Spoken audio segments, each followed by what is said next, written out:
출애굽기 16장 33절부터 36절 말씀입니다. 또 아론에게 이르되 항아리를 가져다가 그 속에 만나 한 오멜을 담아 여호와 앞에 두어 너희 대대로 간수하라. 아론이 여호와께서 모세에게 명하신 대로 그것을 증거판 앞에 두어 간수하게 하였고, 이스라엘 자손이 사람 사는 땅에 이르기까지 40년 동안 만나를 먹되 곧 가나안 지경에 이르기까지 그들이 만나를 먹었더라. 오멜은 에바 10분의 1이더라. 아멘. 오늘은 출애굽기 16장 33절부터 36절 말씀을 중심으로 변함없는 믿음의 상징 금항아리에 대해서 함께 은혜를 나누고자 합니다. 그러기 전에 먼저 지난 시간에 조금 못다한 부분이 있어서 그 부분을 잠깐 설명을 하고 넘어가도록 하겠습니다.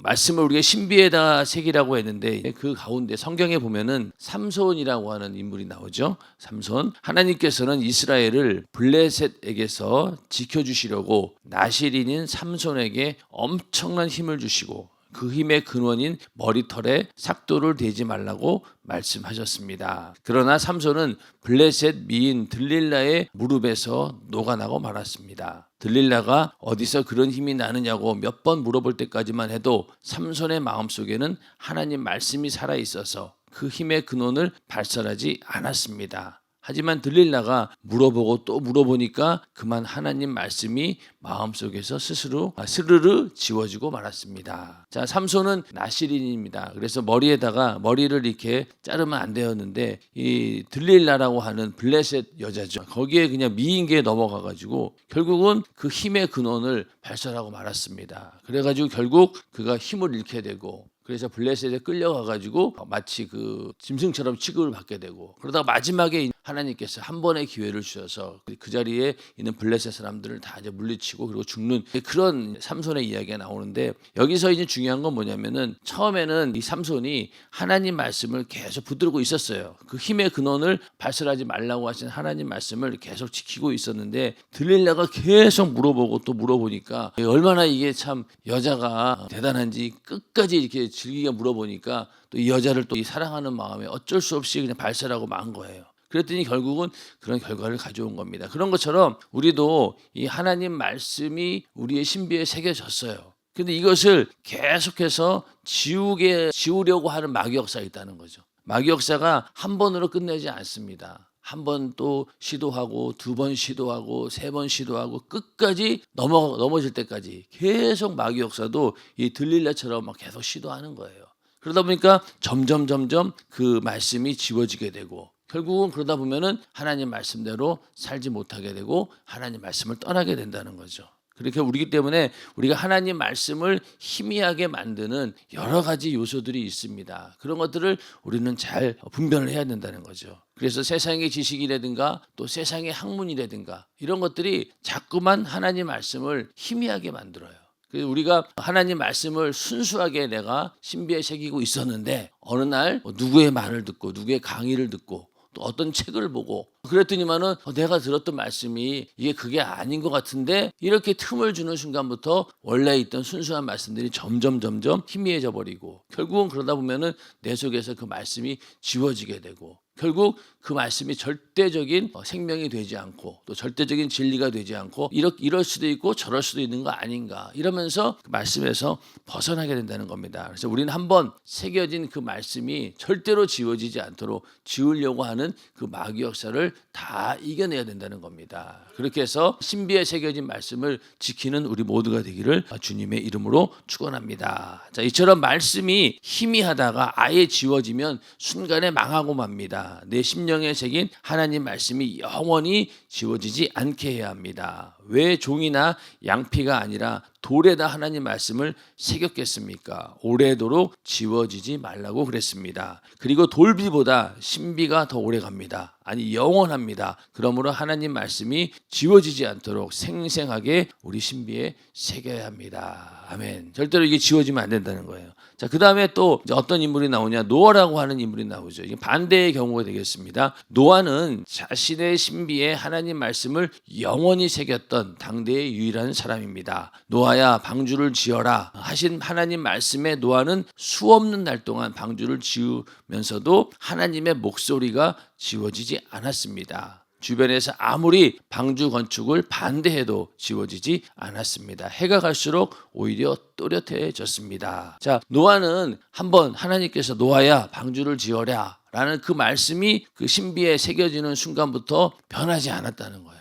오히려 해가 갈수록 점점 더 또렷해졌다는 겁니다. 그리고 이 노아의 방주를 지을 당시 이 시대 사람들은요, 비에 대한 관념이 없어요. 비가 내린다라고 하는 그런 관념이 없었고, 또 이 노아의 방주를 지었던 곳이 어디입니까? 바닷가도 아니었어요. 바닷가가 아니라 산에다가 배를 진 거예요. 그러니 이 주변 사람들이 얼마나 이 멍청한 짓이라고 하고 바보 짓이라고 놀려댔겠냐고요. 얼마나 우습게 봤겠냐고. 그리고 얼마나 비난하고 조롱하고. 그러면은 어지간한 사람 같으면은 그런 소리 들으면 어때요? 마음이 흔들릴 만도 하잖아요.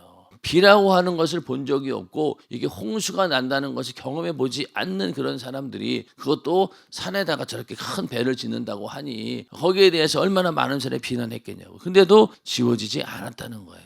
오히려 시간이 지나면 지날수록 그 말씀이 또렷하게 신비에 새겨진 것이 변하지 않았다는 겁니다. 그랬더니 그 결과가 어떻습니까? 노아의 방주에 있는 노아는 구원을 받게 되는 것이죠. 그런 것처럼 우리도 이 노아처럼 주님의 목소리를 아무도 지울 수 없을 만큼 또렷하게 신비에 기록해야 합니다. 아멘. 노아가 방주를 다 지은 다음에 사람들에게 홍수가 나니 방주에 타라고 소리쳤지만 아무도 보지 듣지 않았습니다. 하나님 말씀을 전하여도 아무도 그 말을 신비에 기록하려 하지 않았기에 결국 다 죽고 말았습니다. 오직 하나님 말씀을 신비에 기록한 노아의 식구만 살았음을 기억해야 합니다. 그러니까 이 아무리 또 노아 방주를 지어놓고도 이 방주에 타라고 해도 아무도 듣지 않았죠. 짐승들은 얼마나 순종을 잘했습니까? 짝을 맞춰서 전부 다 들어왔어요. 그런데 이 사람만은 들어오라고 아무리 얘기해도 듣지 않았던 것이죠.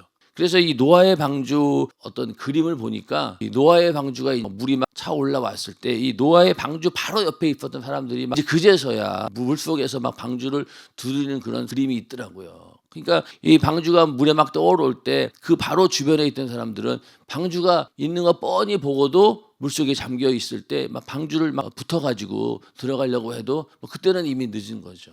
그 정도로 이렇게 하나님 말씀을 내가 신비에 새기고 그것을 간직하고 끝까지 지켜내는 일이 얼마나 중요한 것인가라는 것을 삼손의 경우하고 이 노아의 예를 통해서 우리는 분명히 알 수 있다는 겁니다. 그래서 노아의 방주를 지을 때 우리 담임 목사님도 이 금요 철야 때마다 노아의 방주 노래 자주 하시잖아요. 이게 왜 그러냐면은 이 한 번 하나님께서 노아야 방주를 지어라 라는 말씀이 변하지 않았다는 거예요. 흔들리지 않고 끝까지 그 말씀을 지켰다라는 의미에서 노아가 그래서 당대에 하나님께서 인정하시는 의인이 된 겁니다. 그런 것처럼 우리도 한번 나에게 새겨진 이 말씀이 절대로 변질되어서는 안 됩니다. 흔들리지 말아야 된다는 거예요. 그렇게 해서 이 마귀 역사는 끊임없이 아까 들릴라가 삼손을 미혹했던 것처럼 계속해서 말씀을 지으려고 한다는 거예요. 이 말씀을 희미하게 만들어버리고 약화시키고 그러다 보니까 나중 가서는 긴가민가해져서 결국 말씀에서 벗어나게 되는데 우리는 이 노아처럼 절대로 한번 새겨진 그 말씀이 변하지 않고 오히려 그것이 날로 더 생생하게 하나님의 음성으로 들려지는 우리 모두가 되기를 주님의 이름으로 축원합니다. 그래서 우리가 그 하나님 말씀대로 산다라고 할 때 우리가 필요한 것이 영안이 필요해요. 영감도 필요합니다. 영안이라고 하는 것은 이 하나님 말씀을 통해서 볼 수 있는 분별력을 말하는 거죠. 그래서 이것이 옳은 길이다 아닌 길이다 하나님의 뜻이냐 아니냐를 분별할 수 있는 그런 영안도 있어야 되고 또 영감이라고 하는 것은 그때마다 감각적으로 영적인 감각을 가지고 분별할 수 있는 그런 능력도 있어야 되고 더 중요한 것은요 영역이죠. 영역은 내가 방향도 보고 또 이것이 아니다라는 것도 알았어요. 그런데 그걸 끝까지 내가 지켜낼 수 있는 힘이 바로 어디에서 나오냐? 바로 영역이 있어야 된다는 거예요. 영역이 없으면은 영안과 또 영감이 있어도 끝까지 지켜내지 못하는 겁니다. 하나님 말씀도 내 신비에 새겨졌어요. 이 말씀에 은혜 받고 내가 이제 이 말씀대로 살아야 되겠다라고 다짐했어요. 그러면은 그것이 작심삼일로 끝나지 않기 위해서는 어떻습니까? 영역이 있어야 되는 거예요. 끝까지 지켜낼 수 있는 힘이 있어야 된다는 겁니다. 자, 새벽 예배에 나오시는 분들, 처음에는 힘들었죠. 저도 마찬가지고 힘들었는데 어떻습니까? 매일 나오다 보니까 이제는 내 몸이 익숙해지기 시작하고 그 시간만 되면 눈이 막 떠집니다. 그리고 또 이렇게 나와서 예배드리고 기도하고 가도 처음에는 힘들었지만 점점 익숙해진다는 거예요. 그러다 보면은 우리에게 어떤 결과를 가져오느냐? 영역이 생기는 거예요. 하나님 말씀대로 살았을 때 영역은 생기는 겁니다. 물론 우리가 기도한다는 것은 그러한 영역을 얻기 위해서, 내가 그걸 끝까지 유지할 수 있는 능력을 얻기 위해서 기도하지만은 하나님 말씀대로 내가 몸을 움직이고 그렇게 살아갔을 때 바로 우리 안에 영역이 생기는 거죠. 자, 우리 운동할 때 운동 왜 합니까? 운동할 때 처음에는 힘들잖아요. 달리는 것도 힘들고 모든 운동이든 처음에는 엄청 힘들어요. 근데 그거를 계속 반복하면 어때요? 나중에는 너끈히 그걸 한다 이거죠. 뛰는 것도 그렇고 헬스장에 가서 뭐 하든 간에 처음에는 힘들지만은 그것이 내 몸에 익숙해지면 어때요? 그때부터는 아주 쉽게 되고 점점 내 안에 근육이 발달하게 되고, 그래서 건강을 유지하는 것 아닙니까? 그런 것처럼 우리의 신앙생활도 내가 하나님 말씀대로 살려고 계속 노력하고 행동으로 옮기고 그것이 반복되어질 때 우리 안에 영역이 생기는 것이지, 그냥 말씀만 듣고 내가 그래 이론적으로 안다라고 해서 절대로 하나님 말씀으로 인한 영역은 생기지 않는 거예요. 그냥 아는 거예요. 그냥 아는 거. 그러나 실제로 그 말씀대로 살아본 자들만이 그런 힘이 생긴다는 겁니다. 그래서 새벽 예배 나오시는 분들은 그만큼 다른 사람들에 비해서 영적인 능력이 더 강해지고 있다라는 그런 믿음을 가지고 계속해서 새벽 예배에 빠지지 않고 나오시기를 주님의 이름으로 축원합니다. 자, 오늘은 법궤 중에서 네 번째 변함없는 믿음의 상징 금항아리에 대해서 함께 은혜를 나누고자 합니다. 자, 하나님께서는 성막, 지성소, 법궤 증거판 앞에 만나를 담은 금항아리를 두어 대대로 간수하라고 말씀하셨습니다. 구약시대 광야에서 이스라엘 민족이 먹었던 만나는 금 항아리에 담아야 할 만큼 신령하다는 의미입니다. 왜 신령할까요? 이것은 하나님께서 하늘에서 내려온 양식이기 때문에, 그래서 신령하다는 거예요. 그리고 하늘에서 내려온 양식 딱 그러면은 우리는 뭐가 떠오릅니까? 지금 우리에게는 바로 예수 그리스도께서 하나님이시고 하나님과 함께 계시던 분인데 그 말씀이 어떻게 됐어요? 육신에 되어 이 땅에 오셨잖아요. 그 의미가 담겨 있기 때문에 이렇게 증거궤 속에다가 보관해라 이렇게 말씀을 하고 있는 겁니다. 자, 하나님께서는 광야에서 이적을 일으켜 이스라엘 백성을 40년간 먹이신 하늘 양식 만나를 성막 지성소에 보관하게 하셔서 대대로 여호와가 자기들의 하나님인 것을 알게 하시고 장차 온 인류 영혼의 양식인 예수 그리스도를 보내는 예표로 삼으셨습니다. 40년 동안 거의 한 200만 명 이상 이스라엘 백성들을 광야에서 먹이셨다는 거예요. 그것도 하늘에서 내려오는 그 만나라고 하는 양식을 통해서. 정말로 과학적으로도 이게 도저히 이해가 안 되고 그럴 수 있을까 정도로 엄청난 양의 하늘에서 내린 만나가 있었다는 거예요. 그 만나를 먹고 이스라엘 백성들이 광야에 40년을 버텼다는 겁니다. 그러니까 이게 그걸 통해서 이스라엘 백성들은 뭐예요? 하나님만이 우리를 살려주시는 분이구나. 또 우리를 인도하시는 분이고 우리를 보호하시는 분이고 우리를 지켜주시는 분이다라고 하는 사실을 이 만나라고 하는 걸 통해서 확실히 알게 하신 거예요.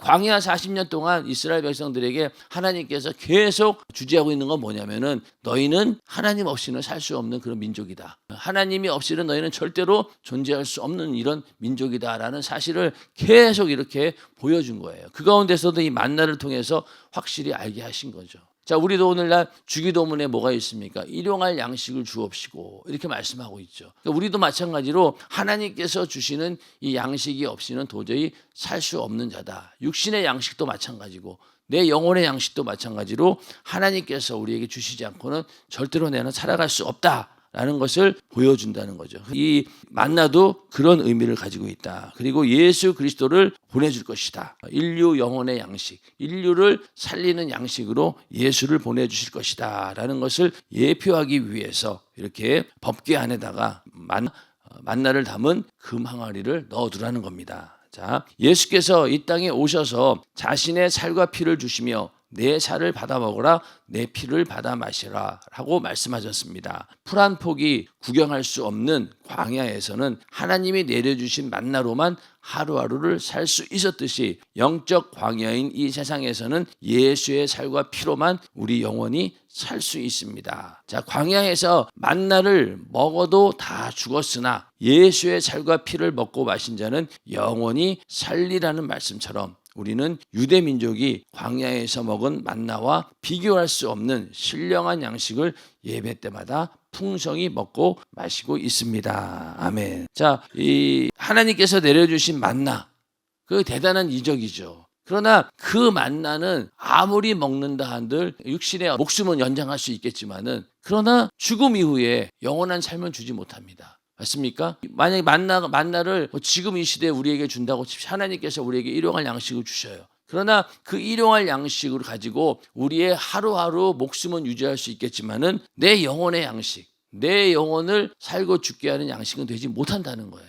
그렇기 때문에 우리는 예수의 살과 피, 이것만이 내 영혼을 살릴 수 있는 양식이다. 그러니까 우리가 하나님 말씀을 듣고 또 우리가 예수의 그 생애를 내 몸에 간직하려고 하고 이런 게 다 왜 그런 거예요? 내 영혼이 살려고 하는 거죠. 내 영혼을 영원히 살 수 있도록 만드는 바로 양식은 예수의 살과 피밖에 없다는 거예요. 그거를 이제 하나님께서 보여주신 거예요. 그래서 요한복음 6장 49절 58절에 쭉 보면은요, 이 너희가 광야에서 조상들이 먹었던 만나, 그것과 지금 예수님이 내가 너희에게 살과 피가 되어서 너희에게 양식으로 줄 것이다, 이걸 비교하고 있는 거예요. 그래서 먼저 너희 조상들은 광야에서 만나를 먹었어도 죽었거니와, 이스라엘 백성들은 광야에서 만나를 먹었지만 결국 죽었다는 거예요. 이는 하늘로서 내려온 떡이니 사람으로 하여금 먹고 죽지 아니하게 하는 것이니라. 이거는 사람으로 하여금 이 땅에서 양식으로 주었다는 거예요. 근데 나는 하늘로서 내려온 산떡이니 사람이 이 떡을 먹으면 어떻게 한다고요? 영생하리라. 하늘에서 내려오는 만나는 그 목숨을 유지하기 위한 양식이 되었지만은 하늘로서 내려온 산떡인 바로 나는 이걸 먹으면은, 이 떡을 먹으면 영생한다는 거예요. 나의 줄 떡은 곧 세상의 생명을 위한 내 살이로라 하시니라. 예수님께서 하신 말씀입니다. 내 살이 바로 세상에 생명을 준다는 거예요. 이러므로 유대인들이 서로 다투어 가로되 이 사람이 어찌 능히 제 살을 우리에게 주어 먹게 하겠느냐. 이걸 이해 못한 거죠. 영적으로 이해 못하고 무슨 예수님이 자기 살점을 띄워주려나 이렇게 생각한 거예요. 말도 안 되는 이야기고 이게 도대체 이게 제정신 갖고는 하는 소리가 아니구나. 이렇게 해서 결국은 이 말씀을 듣고 많은 사람들이 떠나가게 됩니다. 자, 예수께서 이르시되 내가 진실로 너희에게 이르노니 인자의 살을 먹지 아니하고 인자의 피를 마시지 아니하면 너희 속에 생명이 없느니라. 인자의 살과 피를 먹고 마셔야 된다. 그래서 처음에 이 교회가 생겨나고 그럴 때 어떤 얘기가 돌았냐면은, 저 교회는 식인종들이 모이는 곳이다. 사람의 살과 피를, 예수의 살과 피를 먹는다는 이런 말씀이 잘못 와전이 돼가지고 교회 사람들은 사람의 살과 피를 먹는다, 이렇게 소문날 정도로 이 말씀에도 오해가 컸다는 거죠. 이거는 인자의 살을 먹고 마신다, 인자의 살을 먹고 인자의 피를 마신다라고 하는 것은 바로 그 예수의 생애, 또 예수님의 말씀, 그걸 우리가 먹고 마셔서 내 영혼이 산다는 얘기인데 그걸 그렇게 오해했다는 거예요. 자, 그래서 내 살을 먹고 내 피를 마시는 자는 영생을 가졌고 마지막 날에 내가 그를 다시 살리리니 내 살은 참된 양식이요 내 피는 참된 음료로다. 그러니까 내 살을 먹고 내 피를 마시는 자가 영생이 있고 마지막 날에 내가 그를 다시 살린다는 거예요. 이 예수의 살과 피에 생명이 있어야지만이 우리가 영생할 수 있고 부활할 수 있다는 겁니다. 인정하시면 아멘 하시기 바랍니다. 그 생명이 없으면은 절대로 우리는 부활할 수 없다는 거예요. 그리고 내 살을 먹고 내 피를 마시는 자는 내 안에 거하고 나도 그 안에 거하나니. 이것도 주님께서 우리와 함께 하신다는 거고, 살아계신 아버지께서 나를 보내심에 내가 아버지로 인하여 사는 것 같이 나를 먹는 그 사람도 나로 인하여 살리라. 아멘. 그러니까 예수님도 아버지로 인하여, 하나님 아버지께서 주시는 생명으로 사는 것 같이 나를 먹는, 예수의 살과 피를 먹는 그 사람도 이제는 예수로 인하여 산다는 겁니다. 이것은 하늘로서 내려온 떡이니 조상들이 먹고도 죽은 그것과 같지 아니하여 이 떡을 먹는 자는 영원히 살리라. 그러니까 만나를 보낸 이유가 뭐에 있습니까? 바로 예수 그리스도의 살과 피를 보여주기 위해서 이 만나를 주신 거예요. 그것이 우리에게 주신 예수 그리스도라고 하는 구원을 예표하고 있는 것이죠. 그러니까 이스라엘 백성들에게는 이 출애굽이라고 하는 사건, 이 애굽에서 노예살이 하다가 하나님께서 모세를 통해서 애굽에서 나오게 해주신 것, 이것이 이들에게는 엄청난 구원의 역사인 거예요. 그거를 계속 자녀들에게 가르치고 그랬지만은 결국은 그 애굽에서 나오는 것도 그들의 육신의 구원이잖아요. 그렇죠. 그런데 우리는 어떻습니까? 영원한 지옥이라고 하는 그 영혼의 죽음에서 우리를 구원해 주신 거예요. 그거를 보여주기 위해서 이 애굽 출애굽 사건도 있는 것이죠. 출애굽 사건도. 그래서 왜 민족적인 침례, 여러분들 기억나셔요? 침례 세미나 때 민족적인 침례가 바로 이 이스라엘이 애굽에서 나와가지고 홍해 바다 앞에서 도저히 건널 수 없는 상태에서 하나님께서 길을 열어주시고 그 바다 속으로 쑥 들어갔잖아요. 그게 바로 민족적인 침례. 이스라엘이라고 하는 민족 전체가 물속에 들어갔다 나온 거예요. 그 얘기는 결국 뭐냐? 예수님께서 우리 인류를 구원해 줄 것이다 라고 하는 것을 보여주기 위한 하나의 예표에 불과한 거라는 거예요. 만나도 마찬가지죠. 구약에 있는 모든 사건들은 결국 예수를 말하고 있고 우리 영혼의 구원을 말하고 있다는 겁니다. 그래서 이 만나도 결국 예수의 살과 피를 이야기하고 있다. 이렇게 말씀하고 있죠. 그래서 지성소 법궤 앞에 대대로 보관할 항아리 안에는 신령한 하늘 양식인 만나 외에 다른 물질이 섞여 있으면 안 됩니다. 이 만나가 어떤 것이었는지 지금도 궁금하긴 해요. 이게 어떤 맛이었을까? 어떤 모양이었을까? 의견이 분분한데 성경에 있는 말들을 보면 굉장히 고소하고 맛있고 하여튼 그런 건데 이 이스라엘 백성들이 처음에는 그게 그렇게 맛있고 그랬는데 지나가면서 어때요? 이게 이제는 질린다. 나중 가서는 이게 나 먹기 싫어 이럴 정도로. 그러니까 우리도 보면 어때요? 밥도 매일 맛있게 먹는 사람이 있지만은 몸이 아프거나 또 이렇게 배가 부른 사람들은 아무리 밥을 먹어도 맛있는지 모르잖아요. 그런 것처럼 이스라엘 백성들도 처음에는 양식이 없을 때 하나님이 내려주신 이 양식이 너무나 감사해서 맛있게 먹었는데 이게 익숙해지다 보니까 어떻습니까? 나중 가서는 이거 만나 말고 다른 거 없냐 이렇게 투정을 부리는 거죠. 그런 것처럼 오늘날 우리도 하나님의 말씀을 듣습니다. 설교 때마다 말씀을 들어요. 근데 말씀 들으면서 처음에 예수 믿고 그럴 때는 막 엄청 은혜 받고 내가 성령 충만할 때는 이 말씀이 정말로 은혜스럽다 이랬는데 시간이 지나면 어떻습니까? 아이고 그래 또 하던 얘기 또 하시네 이럴 때도 있고 나한테 은혜가 안 되네 이러면서 점점 이제는 먹기 싫어지는 거예요. 그만큼 어떻습니까? 배가 불렀다는 얘기죠.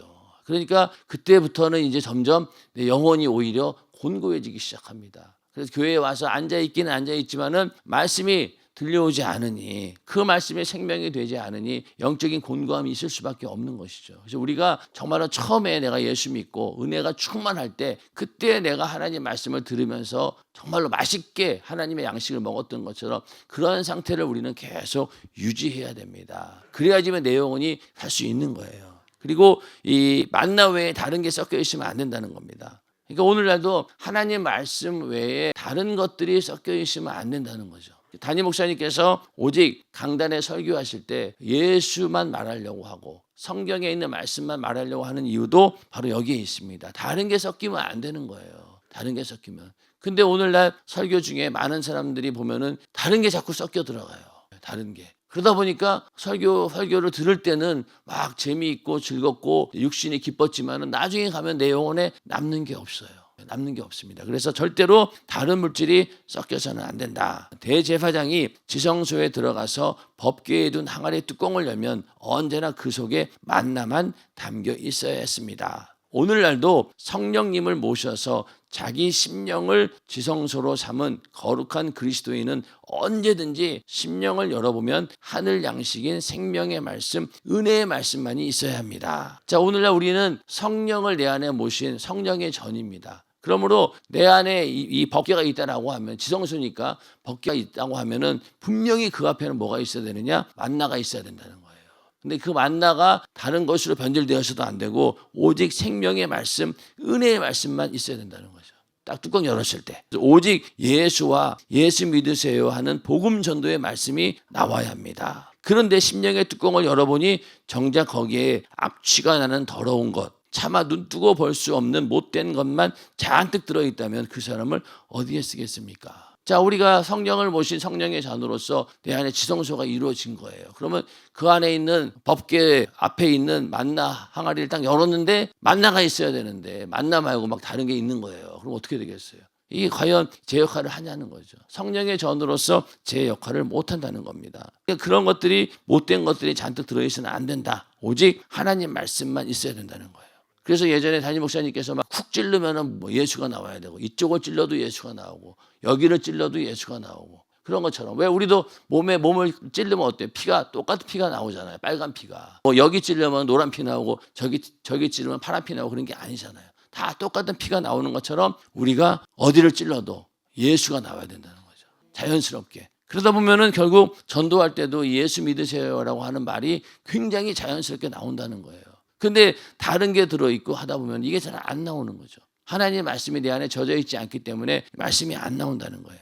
그 대신 반대의 것들이 계속 쌓인다는 겁니다. 자, 그 다음에 예를 들어서 과거 시골에서는 집에서 소를 키웠습니다. 아침에 소죽을 쏘어 먹이려면 그 전날 구정물을 구해다가 집에 있는 커다란 구정물통에 부어 놓아야 합니다. 아무 구정물이나 가져오지 않고 소가 좋아할 맛있는 음식 찌꺼기가 잔뜩 든 구정물만 가져옵니다. 다음날 새벽 소주부터 가져다 부으려고 구정물 통에 가보면 놀랍게도 어제 잔뜩 가져다 놓은 구정물 대신 맑은 물만 가득 있습니다. 하지만 작대기로 휘휘 저으면 밤새 가라앉은 온갖 음식 찌꺼기며 쌀뜨물이 다 올라옵니다. 그와 마찬가지로 가만히 있을 때는 누구나 막습니다. 그런데 건드려 보면 속에서 온갖 것이 다 올라옵니다. 혈기, 짜증, 심통, 욕심 등등 말입니다. 이 비유는 여러분 자주 들으셨을 거예요. 구정물이 있는데 가만히 내비두면은요 맑은 물처럼 보여요.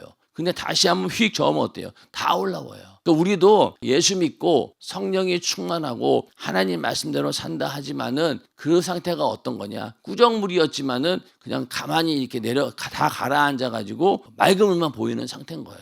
그러나 우리 인간은 본질적으로 이 죄를 벗어날 길이 없어요. 본성이 그렇기 때문에. 그러다 보니까 성령이 충만하지 않고 하나님 말씀대로 살지 않으면 어때요? 다시 내 안에 있는 그 본성들이 다 나온다는 거예요.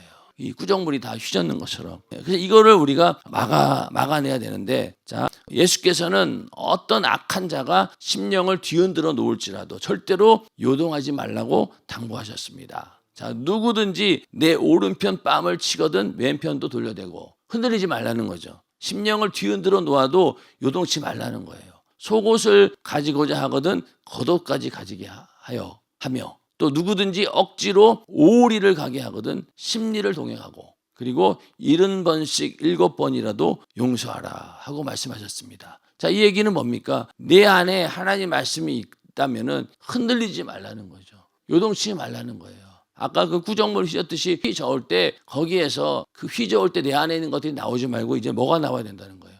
예수의 성품이 나오고 성령의 열매가 나와야 된다는 거예요. 그래야지 진정한 성령의 전이 되는 것이지 이게 안 나오고 왼편 누구든지 오른편 뺨을 치면은 그냥 어떻습니까? 더 한 서너 대로 갚아주는 그런 본성이 우리에게 있잖아요. 근데 그런 게 나오면 안 된다는 거예요. 예수님과 똑같은 성품이 나와야 된다는 겁니다. 그렇게 되기를 주님의 이름으로 축원합니다. 그러니까 성령 충만하면 이 말씀이 나에게 이루어질 수 있도록 계속 나를 만들어 가는 거예요. 그래서 하나님께서는 자기 아들의 목숨도 주고 거룩한 성령도 보내고 영생도 주고 천국도 주고 축복도 주셔서 우리를 하나님의 은혜를 담을 심령으로 새롭게 만들어 주셨습니다. 그러므로 그 어떤 상황에서도 내 속에는 신령하고 거룩한 것만 담겨 있어야 합니다. 아멘. 그러니까 만나를 하면 항아리에 뭐가 있어야 만나만 있어야 된다는 거죠. 다른 게 있으면 안 된다는 겁니다. 우리의 심령 가운데 절대로 다른 것이 들어있어서는 안 된다. 그러면은 거룩한 성령의 전이 될 수 없다는 거예요. 그래서 오늘 하루도 우리가 살아가면서 죄와 싸움에서 이기려고 하고 또 우리가 뜨겁게 회개하고 또 성령 충만함을 위해서 노력하는 것도 어떻습니까? 이러한 불순물들을 전부 다 제거해서 오직 하나님께서 원하시는 것만 내 안에 남겨놓기 위해서 우리가 몸부림치는 게 바로 신앙생활이죠. 오늘도 우리의 기도 가운데 또 우리의 찬양과 예배 가운데 이렇게 나를 성령의 전으로 거룩하게 만들어가는 그런 하루가 되기를 또 우리의 모든 생애가 되기를 주님의 이름으로 축원합니다.